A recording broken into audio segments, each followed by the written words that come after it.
About that breaking news before the break, we are just learning that a judge has denied another one of rapper Sean Diddy Combs' requests to be released on bail. I remember he's behind bars at the Metropolitan Detention Center in Brooklyn waiting for his trial to get started.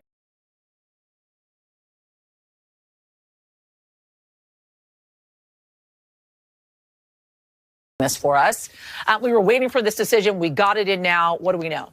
All right. Well, it's 5 pages, and the takeaway here is that the judge is saying that no condition or combination of conditions will reasonably assure the safety of the community. And that was what New York prosecutors were saying. I was in court twice last week, and I listened to these prosecutors say that he was a danger to the community. And they showed that video, that surveillance video of him from 2016, brutally beating his then girlfriend, Cassie Ventura, saying that he has a propensity to violence, and that alone is a reason why we cannot agree to the proposed bail package. Now, his team had offered $50 million, a home of his in Miami as collateral, and they said that he would live in an apartment on Manhattan's Upper East Side, monitored by 24-hour security, that he would only talk to his attorneys, that he would only have, certain family members on a pre-approved list, and that, he would actually be under stricter conditions than he is at the jail in Brooklyn. But clearly, this is the third time. Yeah. This judge not buying it. What was Diddy like in court? You were there twice last week. What was his demeanor like? I mean, he was smiling on Friday, turned around and looked at his children. All of his children were there except for his infant child. His mother was there. He looked a little thinner. He looked a little worse for wear. But he has seemed upbeat and positive. And a few days earlier on Wednesday, so a week ago today, his legal team had a win, because his team was able to say that New York prosecutors wrongly obtained 16 pages of notes from his jail cell during a routine sweep, that it had his defense strategy, it had witnesses that they planned to call at the criminal trial in May, and the judge agreed that those should have been protected under attorney-client privilege. So there was a feeling today among reporter friends of mine and people in the building here that, maybe there's a chance that the judge, given he's taking several days to think about this, he asked for both sides to write a letter, that he might release him. But this is the third time. His team were waiting for a response from them, from his legal team. They could appeal again. But we were talking to Danny Savalos earlier, and he said, they would have to propose something new and different to potentially be successful for a fourth attempt. Thank you. It's the kind of headline you wouldn't expect to see. Sean Diddy Combs, once hailed as the king of hip-hop, now caught in a whirlwind of humiliation and desperation. The music mogul, known for his lavish lifestyle, exclusive parties, and an empire that defined an era, is reportedly begging for mercy after a shocking altercation behind prison walls. Let's dive into this gripping story that has everyone asking, how did we get here? Tonight, we are hearing from Diddy for the first time since a disturbing video from 2016 surfaced showing the superstar violently assaulting his then-girlfriend. Sean Combs says he's disgusted by his own actions and not asking for forgiveness. Adrian Broaddus has more, with a warning that some of what you're about to see is hard to watch. I'm so sorry. Tonight, a 67-second apology from Sean Combs. But I make no excuses. My behavior on that video is inexcusable. Diddy publicly denied all the allegations against him, but now? I was disgusted then when I did it. I'm disgusted now. I went and I sought out professional help. Ventura filed a lawsuit against Combs in November, stating that around March of 2016, at a former Intercontinental Hotel in Century City, Mr. Combs became extremely intoxicated and punched Miss Ventura in the face, giving her a black eye. It was settled less than 24 hours later.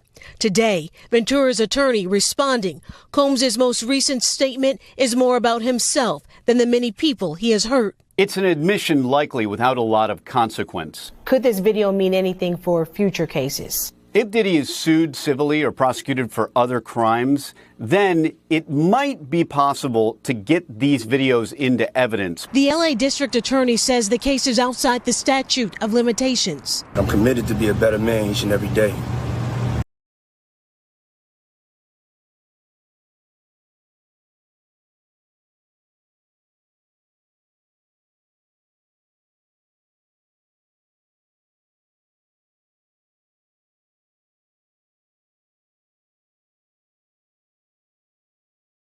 These are for people who are genuinely sorry, not for deviants whose life purpose has been to wreak havoc on everyone around them. Adrienne Broadus, NBC News. Picture this. A man who once walked red carpets and controlled entire boardrooms now finds himself surrounded by cold, hard walls and a very different kind of crowd. Reports coming out of the prison are sketchy but compelling. Diddy was allegedly attacked, and the aftermath has left even his most loyal supporters stunned. What exactly went down in that chaotic clash? And more importantly, what does this mean for a man whose reputation has already taken a massive hit? From his $48 million Miami mansion to hell on earth where chaos reigns. Just some of the words used to describe the Metropolitan Detention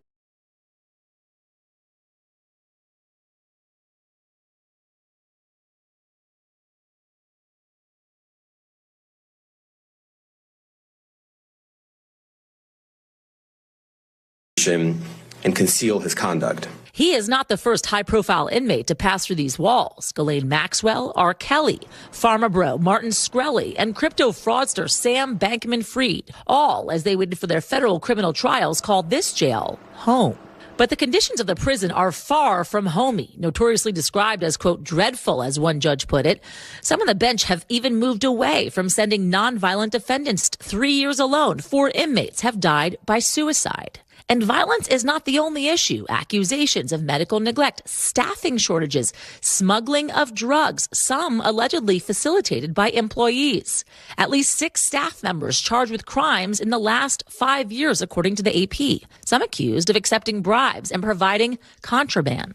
I've had clients describe NBC as hell, as the worst conditions they've been in. Lance A. Clark is a federal defense attorney who's been there many times. Now, if the government is going to mandate that they are responsible for your well-being, they have to ensure the safety of your well-being. Occupy the streets until they get heat. In the winter of 2019, protests over a power outage left inmates without light or heat for a week in the cold.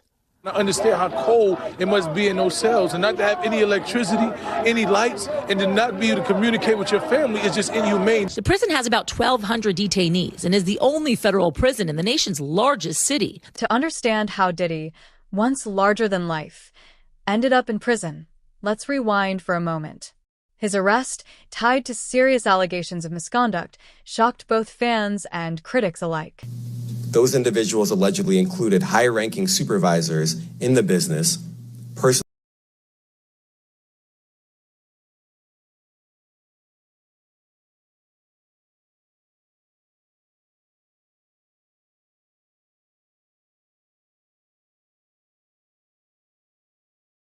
oil, personal lubricant, extra linens, and lighting.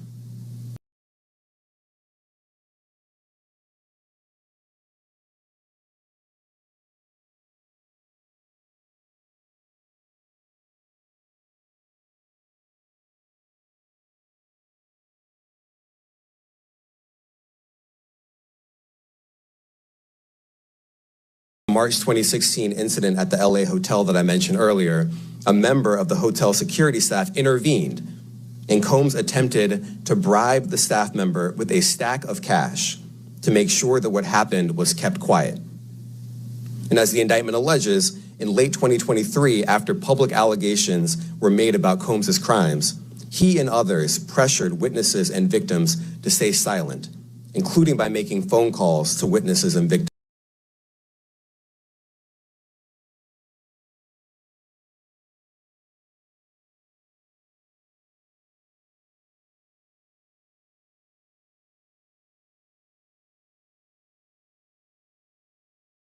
Who had attempted to flee. As part of this investigation, in March of this year, special agents from HSI executed search warrants at Combs's residences in Miami and Los Angeles. They also executed a warrant for Combs's electronic devices. During those searches, agents seized evidence of the crimes charged in this indictment. They seized firearms and ammunition, including 3 defaced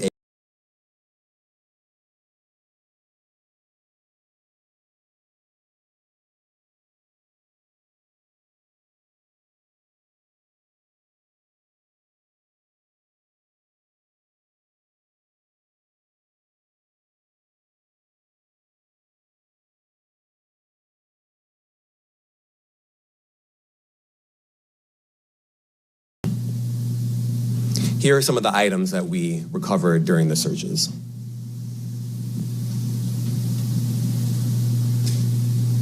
As you can see here, this is a drum magazine, large capacity, and it contains, I believe, 59 rounds.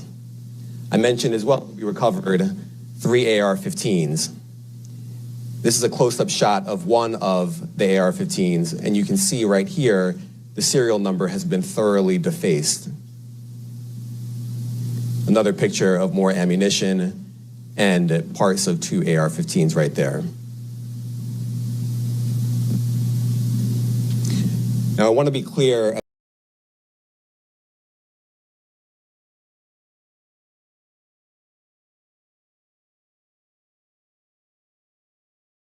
Or wealthy or famous you may be. No one should doubt our commitment on that. This wasn't some minor mishap. The charges were severe, enough to strip away the layers of power and influence he had carefully built over decades. From the outside, it seemed like Diddy might still weather the storm. But prison is the great equalizer. It spares no one, not even a billionaire. Music mogul Sean Diddy Combs back behind bars, a magistrate judge denying him bail, saying that there were no conditions that she could conceive of that would make her confident that he would appear again for other court appearances. The judge saying, "My concern is this is a crime that happens behind closed doors." Diddy's lawyers had argued that he had made good faith efforts by showing up in New York, ready to surrender to face these charges, but prosecutors said that he could not be trusted, that he has a history of trying to intimidate witnesses, including some who are going to be witnesses in this case. They urged the judge to remand him. She did. And when the judge did, Diddy, who was sitting at the defense table with his attorneys, did not show any signs of emotion. He took a sip of water before he was led out of the courtroom by the U.S. Marshals. Now, his lawyers have vowed to fight this. They are going to be back in court on Wednesday before the judge who will oversee this trial and try to get Diddy to be released. Now, back to the altercation. Eyewitness accounts are murky, but here's what we've gathered. The incident began as a heated argument between Diddy and a group of inmates. Words escalated into shoves, and before anyone could step in, fists flew. The aftermath was brutal. Diddy reportedly suffered multiple injuries and had to be escorted to the prison infirmary. What makes this even more jaw-dropping is the sheer audacity of it all. Diddy isn't just any inmate. He's a public figure with influence that extends far beyond those prison walls. Yet, in the heat of the moment, none of that mattered. Hip-hop mogul Sean Diddy Combs will try for the third time to get bail today while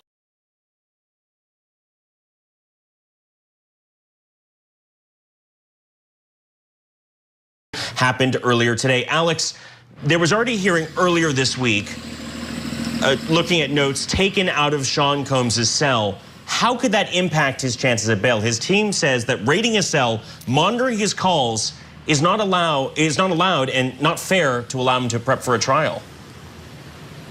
You know, it'll be interesting to see if this ends up happening. We just got out of this hearing, nearly 2 hours long, and they only talked about these notes at the very beginning. They discussed essentially whether or not they said the word legal on them, and there was a bit of a discrepancy from the defense. Essentially, they backtracked on this even just a little bit. Essentially, he has these binders, legal pads that, according to the photographs from the raid on his cell, did not say the word legal. All of a sudden, now they do. And the defense couldn't exactly say when the word legal was written. And that matters because if it said legal on any of these notes, that is part of attorney-client privilege. Those are things that should not have been taken out of his cell. So there is a big question about that. But Nate, the bigger issue here now is he going to get out? As of tonight, he is still going back to his jail cell. But next week, we will know whether or not he is going to be able to get out until his trial. So the big discussion here, according to the government, is can they trust him?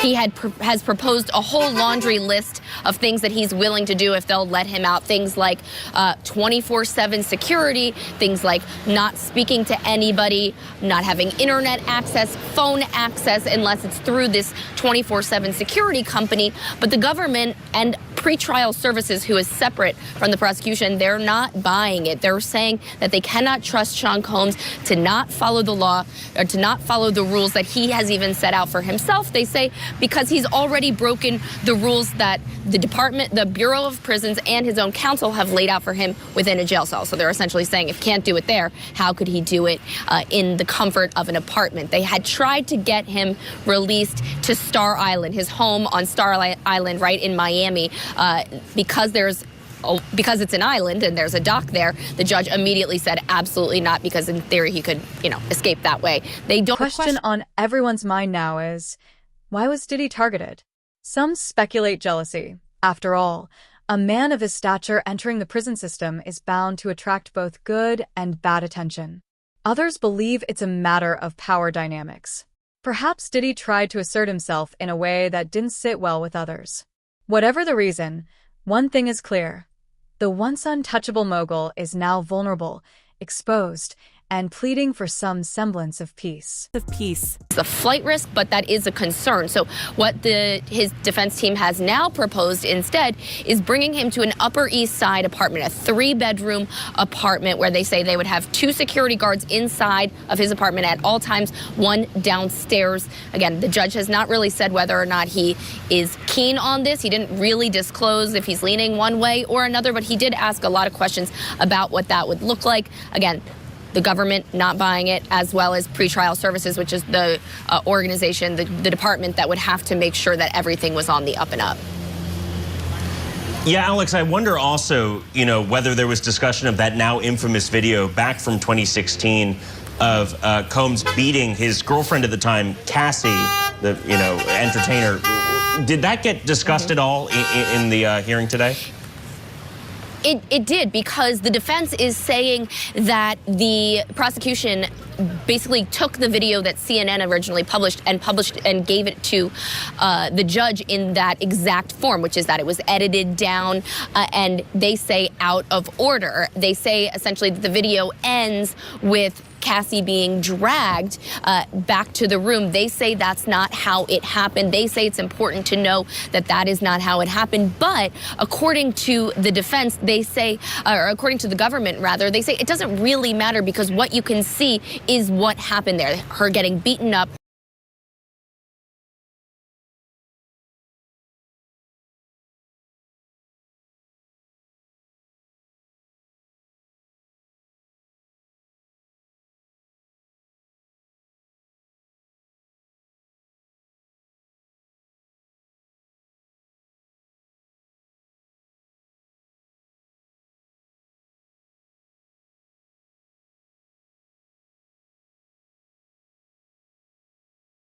Defense maintains that that wasn't the case. They maintain that the fight actually happened because he was just trying to get his phone and clothing back.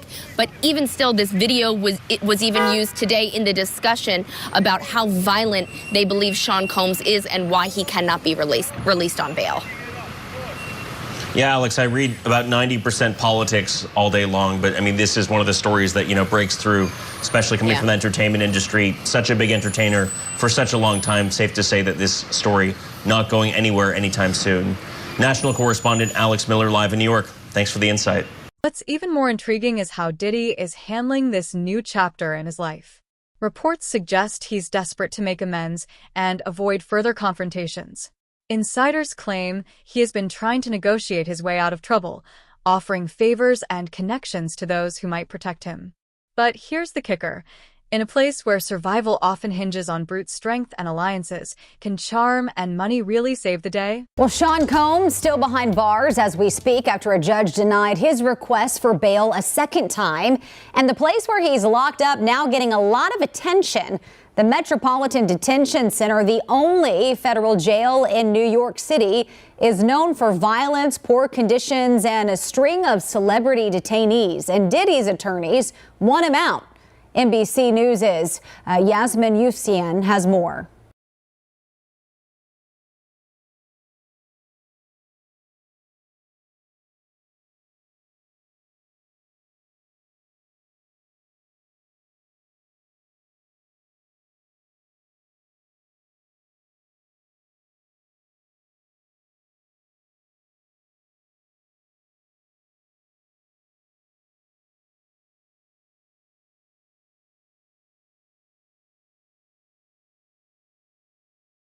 Pharma bro Martin Shkreli and crypto fraudster Sam Bankman-Fried, all as they waited for their federal criminal trials, called this jail home. But the conditions of the prison are far from homey, notoriously described as, quote, dreadful, as one judge put it. Some on the bench have even moved away from sending nonviolent defendants there. Alone, 4 inmates have died by suicide. And violence is not the only issue. Accusations of medical neglect, staffing shortages, smuggling of drugs, some allegedly facilitated by employees. At least 6 staff members charged with crimes in the last 5 years, according to the AP. Some accused of accepting bribes and providing contraband. I've had clients describe NBC as hell, as the worst conditions they've been in. Lance A. Clark is a federal defense attorney who's been there many times. This entire ordeal raises some fascinating questions about celebrity power and accountability. Diddy's story isn't just about one man's fall from grace. It's a reflection of how society treats its icons when the facade crumbles. Tonight, his attorney filing a letter to the judge, citing an NBC News exclusive that found inconsistencies with the accuser's story. You should always advocate for yourself. It comes after our interview with a 38-year-old mother from Alabama who accuses Sean Diddy Combs and Sean J. asked us not to reveal her identity. What made you want to come forward? Because I think that I've been quiet long enough. She says that she went to the MTV Video Music Awards in 2000. The woman says she spoke to Combs' limo driver, who offered her a ride to an after party. She says at the party she spoke to musician Benji Madden and his brother. I'm talking to Benji Madden about his tattoo. It's the Last Supper. In a statement to NBC News, a representative for the Maddens confirmed that they did not attend the 2000 VMAs and that they were on tour in the Midwest at that time. Raped her. She says she ran to a gas station where she called her father, who picked her up. We rode home in silence. She didn't ask me what happened. In an interview with NBC News, her father said he could not verify the claims. I feel like I would remember that, and I don't, he said. When we asked the woman about the contradictions in a phone interview on Friday, she said she stands by her statements. I have made some mistakes, she said, in remembering what happened 24 years ago. Honestly, what is the clearest is what happened to me. In a statement to NBC News, Sean Carter said, this incident didn't happen. True justice is coming. We fight from victory, not for victory. A representative for Combs called the suit a shameless money grab. Is any part of you scared coming out against such powerful people? I'm scared of what could happen, but I'm more afraid of letting it eat me alive from the inside out. Chloe Malas, NBC News. Fans who once idolized him are now divided. Some argue that he's paying the price for his actions and deserves no sympathy. Others see this as a cautionary tale, a reminder that no matter how high you climb, one wrong move can send you plummeting.